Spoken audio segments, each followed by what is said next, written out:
Nous sommes participants de Christ lui-même, participants de ses vertus, de ses grâces.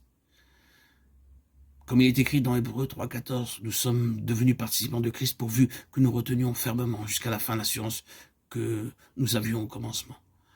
Nous sommes participants de toutes les vertus qui sont dans le Seigneur Jésus.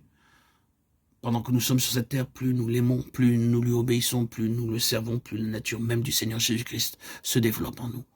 Son humilité, son amour, sa patience, sa douceur, sa bonté, sa longanimité, sa compréhension, sa grâce, toutes ces vertus du Seigneur sont introduites progressivement en nous, au travers de notre service, de notre obéissance, de notre amour pour lui.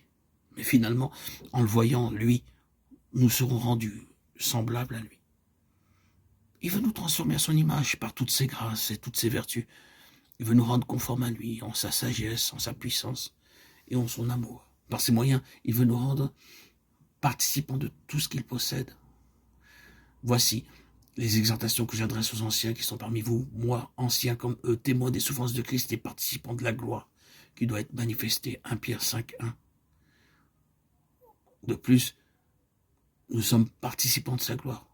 Et ceci arrivera le jour où le Seigneur Jésus-Christ viendra pour la seconde fois accompagné de ses saints, de ses anges.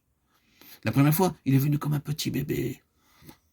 Il s'est abaissé lui-même, il s'est fait pauvre, se dépouillant, se vidant lui-même. La seconde fois, il reviendra en tant que roi céleste.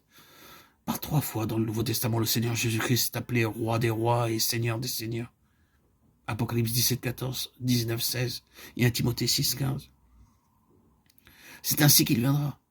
La seconde fois accompagné de tous ses anges avec toute sa gloire, en tant que roi des rois et seigneur des seigneurs.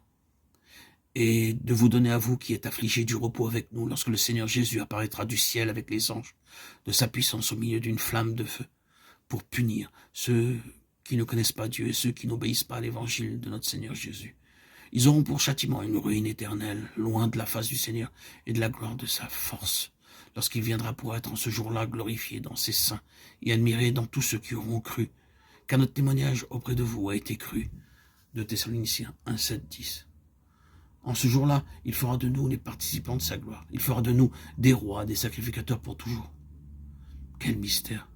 Malgré nos faiblesses et nos faillites du passé, un jour, Dieu fera de nous des rois et des sacrificateurs. Un jour, nous serons des rois. C'est dans ce même but que Dieu créa Adam, le premier homme. Puis Dieu dit, faisons l'homme à notre image, selon notre ressemblance, et qu'il domine sur les poissons de la mer, sur les oiseaux du ciel, sur le bétail, sur toute la terre, et sur tous les reptiles qui rampent sur la terre. Genèse 1, 26.